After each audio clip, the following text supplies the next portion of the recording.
Salut les francophiles! Alors aujourd'hui, je vais vous donner tous les secrets pour réussir l'épreuve de production écrite du DELF B1. On va prendre un sujet et on va travailler ensemble sur ce sujet. Si vous suivez mes techniques, l'examen du DELF B1, la partie expression écrite, sera très facile pour vous. Allez, c'est parti!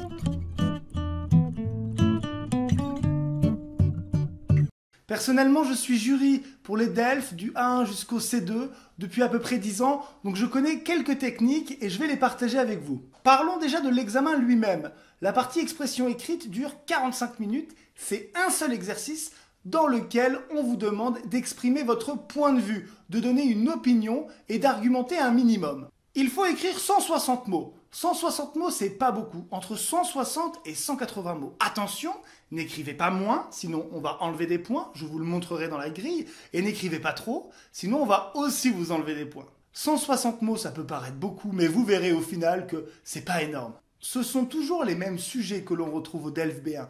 Écrire un mail ou une lettre à un ami. Vous n'aurez pas la lettre formelle qui est réservée pour le DELF B2.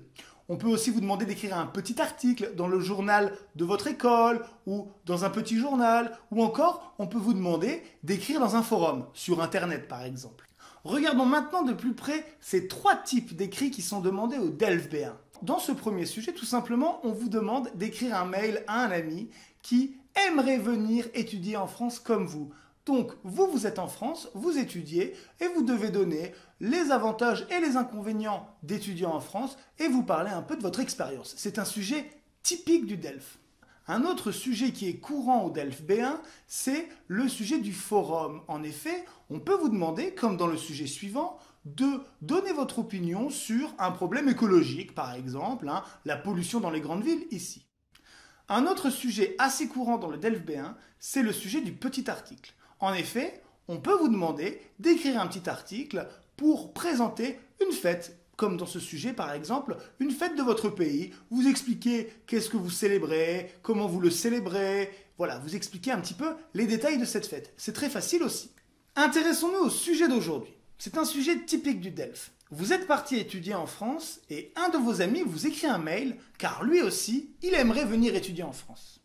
Donc, vous lui répondez en donnant les avantages et les inconvénients des études en France et aussi en parlant de votre expérience personnelle. C'est très facile. Le premier conseil que je peux vous donner, c'est de bien lire le sujet. En effet, quand on corrige le DELF, souvent, on se rend compte que beaucoup d'étudiants n'ont pas lu le sujet et ils répondent seulement à une ou deux questions. Donc c'est très important de bien comprendre tout ce qu'on vous demande ici. Sinon, vous allez perdre des points bêtement. Donc, pour commencer, vous lisez le sujet. Après avoir lu le sujet, vous vous posez 4 questions. Question numéro 1, quel est le contexte? Eh bien, le contexte ici est très facile. Vous êtes un étudiant en France, un étudiant étranger en France. La deuxième question qu'il faut se poser, c'est quel type d'écrit? Quel type d'écrit on attend de moi? Eh bien, ici, vous écrivez à un ami. Donc, vous allez dire tu. Ne dites pas vous, ça fait bizarre. Parfois, les gens disent vous, mais normalement, un ami, on dit tu. Donc, souvent, les étudiants font une erreur. Ils passent du tu au vous ou du vous au tu. Ils mélangent les deux sans s'en apercevoir et ce n'est pas bon dans la copie. Je vais vous montrer après dans la grille de notation. L'examinateur va vous enlever des points sur ça aussi. La troisième question maintenant, c'est quel est le sujet? Il est très important de traiter chaque question du sujet. C'est-à-dire, ici, on vous demande votre expérience en France, on vous demande les avantages et les inconvénients. Vous parlerez de tout ça si vous voulez avoir tous les points. En effet, vous verrez dans la grille de notation que chaque partie va être notée avec un certain nombre de points, ce que j'appelle les points gratuits, je vais vous montrer un peu plus tard, et c'est très important de respecter la consigne. La dernière question, c'est quel plan je vais choisir? Alors les Français adorent les plans, avec une introduction, un développement, une conclusion. Ici, dans ce sujet, pas besoin, puisque vous avez déjà le plan. On va parler des expériences, des avantages et des inconvénients. Ça suffit totalement pour notre écrit et ce sera très clair. Le plan est important pour rendre votre devoir clair. En effet, avec un bon plan, le correcteur va pouvoir vous suivre plus facilement. Et vous verrez sur la grille de notation que ça aussi c'est noté. Alors il y a différents types de plans. Il y a les plans avantages, inconvénients, c'est un petit peu notre plan aujourd'hui. Il y a aussi les plans causes-conséquences qui sont très bons par exemple sur les sujets sur l'écologie, sur la pollution, les causes de la pollution, les conséquences de la pollution. Il y a aussi les plans pour-contre, mais aujourd'hui pas besoin de plan car tout est dans la consigne. C'est vraiment très facile. Donc, la première chose à faire, après avoir lu le sujet et après avoir bien compris le sujet, c'est de noter votre plan. Donc ici, expérience, avantages, inconvénients. Et puis, vous allez réfléchir un peu. Vous allez réfléchir, à votre avis, c'est quoi les avantages? C'est quoi les inconvénients? Et puis, vous allez vous inventer une expérience. Bien sûr, pendant le DELF, vous n'êtes pas obligé de dire la vérité. Les correcteurs ne vous connaissent pas. Et d'ailleurs, ce n'est pas important. Vous pouvez inventer totalement. Peut-être que vous n'êtes jamais parti étudier en France, ça n'a pas d'importance. Maintenant, sur notre feuille de brouillon, nous allons écrire quelques idées. Par exemple, dans la partie expérience. Eh bien, imaginons, nous vivons à Paris, nous étudions à la Sorbonne, nous habitons avec d'autres jeunes dans un appartement, avec des colocataires, nous sommes très heureux à Paris. Voilà pour la partie expérience.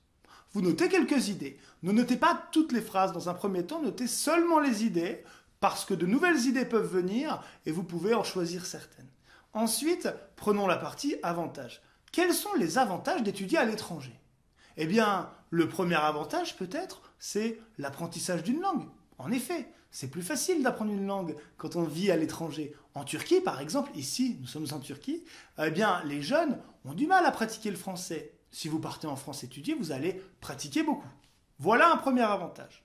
Un deuxième avantage maintenant, eh bien, peut-être la découverte de la culture. Quand vous vivez dans un pays étranger, quand vous étudiez dans un pays étranger, eh bien, vous découvrez une autre culture. Donc là, ici, ça peut être intéressant de découvrir les romans, de découvrir les films, la musique. C'est intéressant, c'est un autre avantage. Et pourquoi pas un troisième avantage? Moi, je pense au CV, au curriculum vitae. Vivre à l'étranger, étudier à l'étranger, ça permet de l'inscrire sur son CV et c'est très bien quand on cherche un travail. Ça peut vous aider. Voilà donc pour les 3 avantages. C'est déjà pas mal. Maintenant, parlons des inconvénients. On va en mettre moins parce qu'on est plutôt content d'être à Paris et d'étudier à Paris. Eh bien, peut-être le premier inconvénient, c'est l'éloignement de la famille, être loin de sa famille. Ça peut être difficile, être loin de sa famille et de ses amis. Donc on peut en parler. Ensuite, cherchons un deuxième inconvénient. Eh bien, je vais prendre l'exemple des Turcs. Eh bien, les Turcs qui partent étudier en France, ils sont très tristes de ne pas pouvoir trouver de pastèque ou encore de fromage désiné.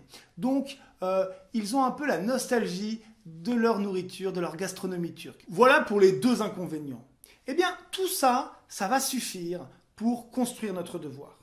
Mais avant de passer à la rédaction, j'aimerais vous parler de la grille de correction.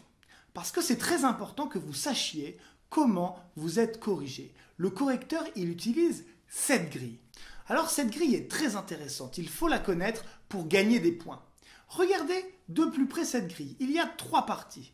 La deuxième partie et la troisième partie ne nous intéressent pas pour l'instant parce que c'est la grammaire et le vocabulaire, c'est un niveau de langue, il y a des techniques aussi, mais ça fera l'objet d'une autre vidéo. Ici, regardons la première partie, parce que c'est ce que j'appelle les points gratuits. Regardez par exemple le respect de la consigne. Le respect de la consigne est noté sur 2 points, et c'est totalement gratuit. Le premier point, qu'est-ce que c'est? C'est est-ce que l'étudiant a réussi à écrire un minimum de 160 mots? Donc, si vous écrivez 160 mots, vous avez 1 point. C'est gratuit. Le deuxième point, très important, c'est le respect de la consigne. Ici, on vous demande d'écrire un mail à un ami. Donc, si vous écrivez un mail, si vous dites « Salut Bourak » ou « Comment tu vas Bourak », ça suffit. Avec « Je t'embrasse » à la fin, ça suffit, c'est 1 point. 1 point de plus. Il y a aussi 4 points gratuits dans la partie suivante, capacité à présenter des faits. En effet, sur quoi vous allez être noté ici? Eh bien, tout simplement, on va regarder si vous avez répondu au sujet, si vous avez donné des avantages, des inconvénients et si vous avez parlé de votre expérience. Si vous avez parlé de ces 3 choses, vous aurez 4 points. En plus, ici, on ne va pas trop regarder la grammaire ni le vocabulaire. Donc, si vous avez fait des fautes de français, c'est pas grave, puisque ce sera noté par la suite. Donc, si vous répondez au sujet, vous avez 4 points. C'est pour ça qu'il faut lire le sujet avec attention. Ensuite, vous avez une autre partie notée sur 4 points, qui est elle aussi très importante, qui est la capacité à exprimer sa pensée. Eh bien ici c'est très facile. Le correcteur va regarder si vous arrivez à exprimer votre pensée, votre opinion. Donc par exemple ici, si vous dites « j'aime beaucoup la France, je suis très heureux d'étudier en France » ou encore « je ne regrette pas d'être venu » ou encore « c'était difficile parfois, mais aujourd'hui je suis très heureux », vous allez pouvoir gagner 4 points. C'est extrêmement facile. Les derniers points gratuits qui vous sont donnés, c'est pour la cohérence et cohésion. Alors, qu'est-ce que c'est la cohérence et cohésion? Eh bien, quand on prend un sujet de B1, le correcteur, il va regarder si c'est clair. Est-ce qu'il y a des paragraphes? Est-ce que je peux suivre facilement le plan? Et puis, il va aussi regarder les connecteurs. On aime beaucoup les connecteurs. De plus, ensuite, pour commencer, ce type de connecteurs, utilisez-les. Utilisez seulement les connecteurs que vous connaissez. Mais utilisez-les parce que votre devoir va paraître plus clair et il va être plus facile à lire. Et directement, on va vous donner 3 points. Donc, je ne suis pas très bon en maths, mais 2 points pour le respect de la consigne, 4 points pour la présentation des faits, 4 points pour l'expression de l'opinion et de la pensée, et 3 points pour les connecteurs logiques, ça fait quand même 13 points. Et 13 points, c'est pas rien, parce que l'examen est sur 25 points. Donc, selon moi, la moitié des points vous sont donnés déjà. Alors, revenons maintenant à notre sujet. Vous avez trouvé votre plan, vous avez commencé à noter quelques idées sur votre brouillon, eh bien passons maintenant à la rédaction. Pour commencer une lettre, c'est toujours la même chose. On peut commencer par « cher Bourak » ou alors « mon cher Bourak » ou encore « salut Bourak », c'est comme vous voulez. Ensuite, on va écrire ce qu'on met toujours au début d'une lettre, c'est-à-dire « comment ça va »,« comment tu vas ». Donc ensuite, on peut dire « merci pour ton mail »,« je suis content d'avoir de tes nouvelles ». Voilà le type de formule que vous pouvez réutiliser toujours. Donc, nous avons le début de notre lettre. Maintenant, on va reprendre notre brouillon et on va essayer d'écrire des phrases. Pour chaque idée, on va écrire des phrases en mettant des connecteurs logiques. Attention, n'écrivez pas trop parce que vous allez voir, 160 mots, c'est pas beaucoup. Donc, pour la première partie, pour la présentation de notre expérience, ça va donner ça. Je suis en France depuis 6 mois, j'étudie à l'université de la Sorbonne. Ici, pas de difficulté. On va donner notre avis, on va dire c'est vraiment super, voilà, on donne notre opinion ici, c'est vraiment super, c'est vraiment génial, c'est extraordinaire, ce que vous voulez. On va donner plus de détails, on peut dire j'habite dans une colocation avec des amis qui sont à l'université avec moi par exemple.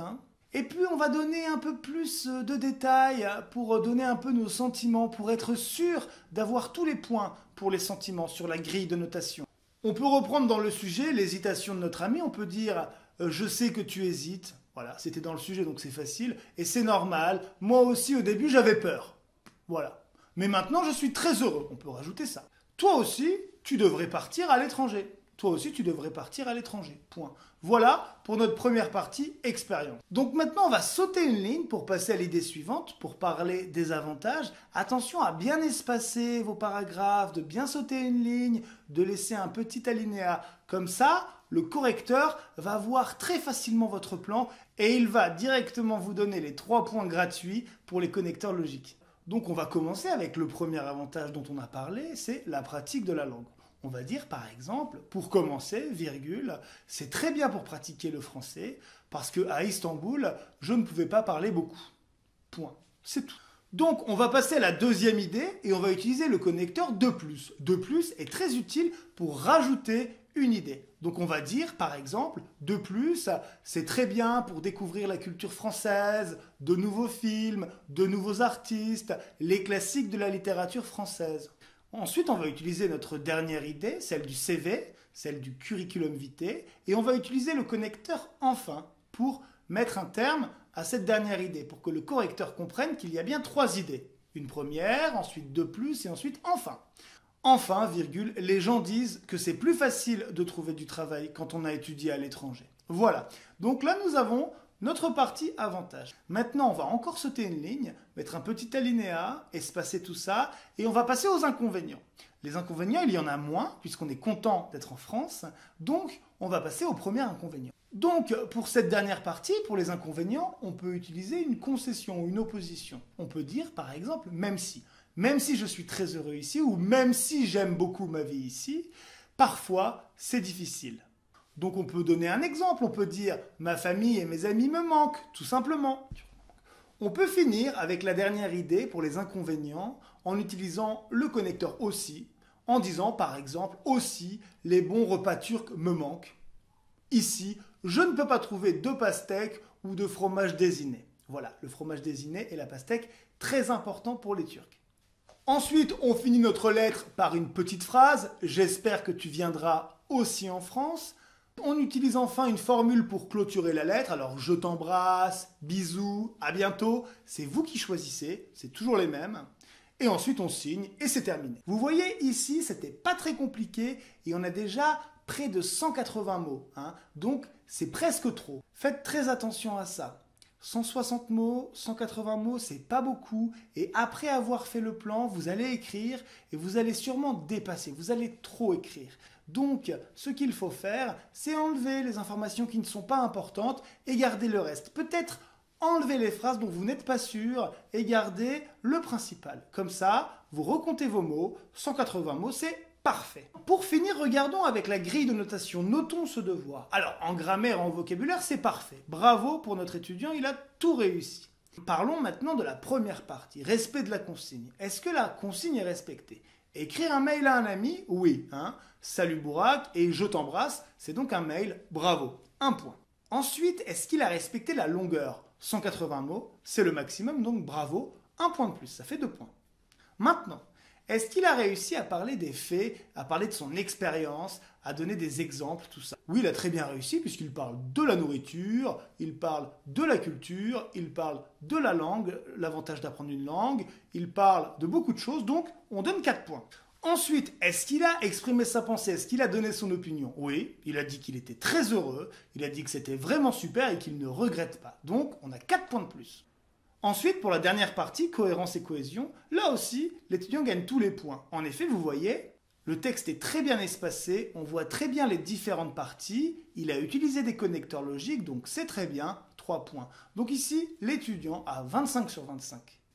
Maintenant, c'est à vous d'essayer, c'est vraiment très facile, pas besoin de stresser pour ce DELF B1. Vous voyez, si vous suivez ces conseils, c'est très simple.